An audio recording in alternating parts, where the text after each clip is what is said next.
Hello everyone, आप सबका स्वागत है हमारे यूट्यूब चैनल जियो स्पून गुरु पर। जहां आज हम पढ़ने वाले हैं साइंस का चैप्टर 9 तथा फिजिक्स का चैप्टर 1, जिसका नाम है प्रकाश का परावर्तन तथा अपवर्तन। तो चलिए बिना देर करते हुए वीडियो को स्टार्ट करते हैं। तो सबसे पहले हम पढ़ेंगे प्रकाश। प्रकाश क्या है?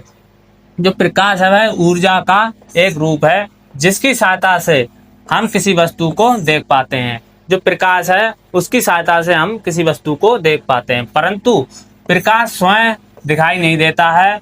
इसकी उपस्थिति में हमें अन्य वस्तुएं दिखाई देती हैं। जो प्रकाश होता है वो हमें स्वयं दिखाई नहीं देता है, परंतु इसकी उपस्थिति में हमें अन्य वस्तुएं दिखाई देती हैं।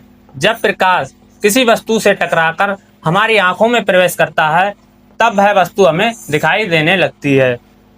चलिए अब हम इस एग्जाम्पल से समझते हैं कि वस्तु हमें किस प्रकार दिखाई देती हैं। जब प्रकाश स्रोत से प्रकाश आता है और किसी वस्तु से टकराकर हमारी आंखों पर पड़ता है तब वह वस्तु हमें दिखाई देने लगती है। जैसे प्रकाश स्रोत से प्रकाश आया और इस वस्तु से टकराया और हमारी आंखों में गया, तब ये वस्तु हमें दिखाई देने लगती है। चलिए अब आगे बढ़ते हैं। अब हम पढ़ेंगे प्रकाश के गुण।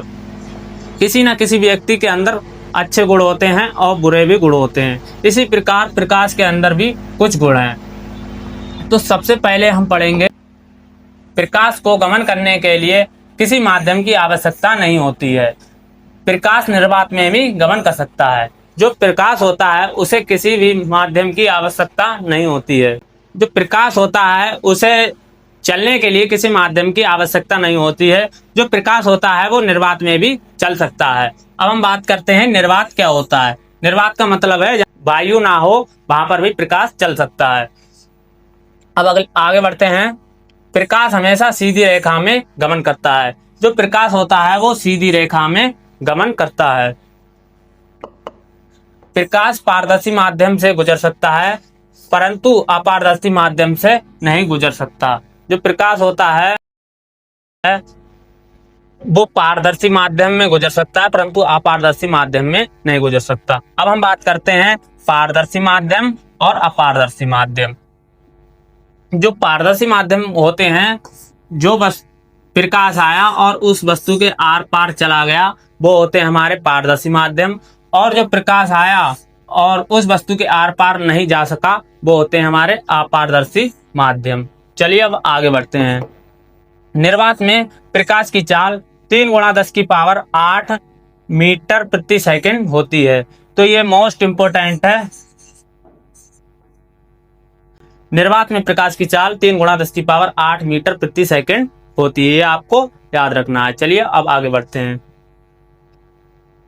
अब हम बात करते हैं प्रकाश स्रोत। प्रकाश स्रोत क्या होते हैं? प्रकाश स्रोत दो प्रकार के होते हैं। पहला होता है प्राकृतिक स्रोत तथा दूसरा होता है कृत्रिम स्रोत। तो अब हम पढ़ते हैं प्राकृतिक स्रोत। प्रकृति ईश्वर द्वारा निर्मित स्रोत को प्राकृतिक स्रोत कहते हैं। जो स्रोत प्रकृति के द्वारा बनाए गए हैं उन्हें हम प्राकृतिक स्रोत कहते हैं, जैसे सूर्य, तारे, जुगनू इत्यादि। अब हम बात करते हैं कृत्रिम स्रोत की। तो कृत्रिम स्रोत क्या होते हैं? मानव द्वारा निर्मित स्रोत को कृत्रिम स्रोत कहते हैं।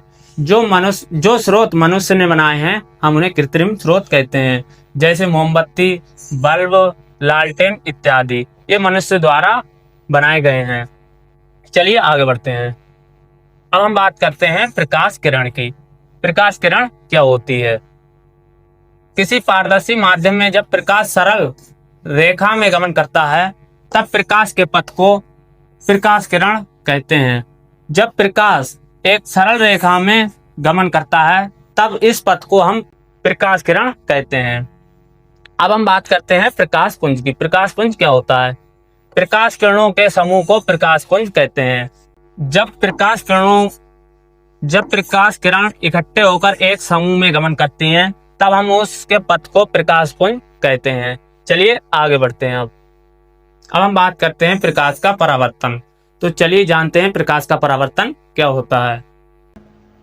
जब प्रकाश की किरण किसी चमकीले सतह या परावर्तक पृष्ठ से टकराती है तो यह उसी माध्यम में पुनः मुड़ जाती है। इस माध्यम से यह आती है, यानी कि जो प्रकाश की किरण किसी चमकीले या परावर्तक पृष्ठ से टकराती है तो यह उसी माध्यम में वापस लौट जाती है जिस माध्यम से यह आती है। इस परिघटना को प्रकाश का परावर्तन कहते हैं। तो चलिए अब हम चित्र के माध्यम से समझते हैं। तो ये कोई प्रकाश की किरण आई और किसी परावर्तक पृष्ठ या चमकीले सतह से टकराई तो यह उसी माध्यम में पुनः लौट गई। तो ये होता है हमारा प्रकाश का परावर्तन। चलिए अब हम जानते हैं आपतित किरण, अभिलंब और परावर्तित किरण क्या होते हैं। तो सबसे पहले हम बात करते हैं आपतित किरण की। वह प्रकाश किरण जो परावर्तक पृष्ठ पर टकराती है वह आपतित किरण कहलाती है। जैसे कि आप चित्र में देख सकते हैं, जो किरण आ रही है और परावर्तक पृष्ठ से टकरा रही है वो हमारी आपतित किरण होती है। अब हम बात करते हैं परावर्तित किरण की। वह प्रकाश किरण जो परावर्तक पृष्ठ पर टकराकर उसी माध्यम में लौट जाती है वह परावर्तित किरण कहलाती है। तो आप चित्र में देख सकते हैं, जो परावर्तक पृष्ठ से टकराई और उसी माध्यम में पुनः लौट गई वो हमारी कहलाती है परावर्तित किरण। अब हम बात करते हैं आपतन बिंदु। आपतित किरण परावर्तक पृष्ठ की सतह से जिस बिंदु पर आकर टकराती है वह बिंदु आपतन बिंदु कहलाता है। तो हम चित्र में देख सकते हैं, आपतित किरण जिस बिंदु पर आकर टकरा रही है वही हमारा आपतन बिंदु कहलाता है। अब हम बात करते हैं अभिलंब की। आपतन बिंदु से सतह के लंबवत खींची गई रेखा को अभिलंब कहते हैं। अब हम चित्र में देख लेते हैं, आपतन बिंदु के लंबवत खींची गई रेखा को हम अभिलंब कहते हैं। चलिए आगे बढ़ते हैं। अब है आपतन कोण। आपतन कोण क्या होता है? आपतित किरण और अभिलंब के मध्य बना कोण आपतन कोण कहलाता है। इसे आई से सूचित किया जाता है। तो आपतित किरण और अभिलंब के मध्य बना कोण आपतन कोण आई कहलाता है। ये हमारा होता है आपतन कोण।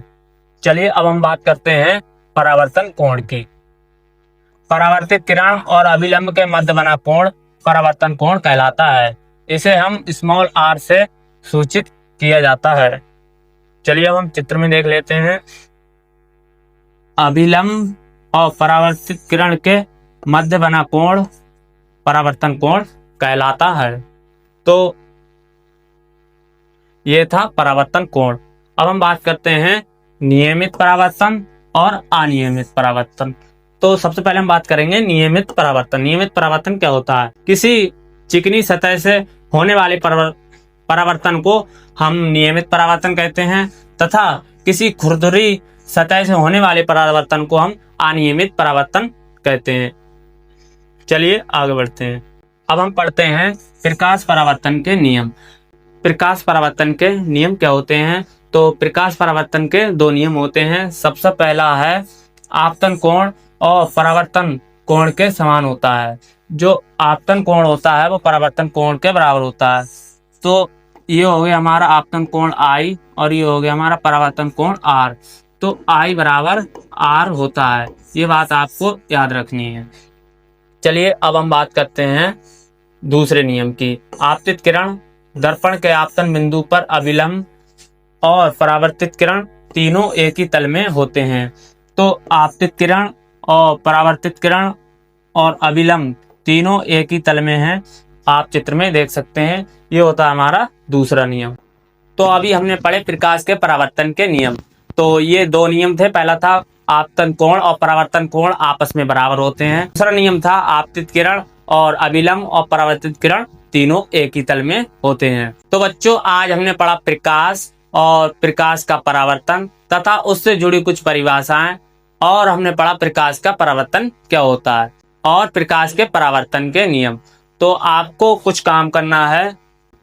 यदि आपको वीडियो अच्छी लगी हो तो आप वीडियो को लाइक करें, और जो बच्चे आपके साथ आपके क्लास में पढ़ते हैं यह वीडियो आप उनको शेयर जरूर करें। अगर चैनल पर पहली बार आए हो तो चैनल को जरूर सब्सक्राइब करें, क्योंकि आपका सपोर्ट हमारी ताकत है। तो इसलिए चैनल को जरूर सब्सक्राइब करें। चलिए मिलते हैं नेक्स्ट वीडियो में, तब तक के लिए धन्यवाद।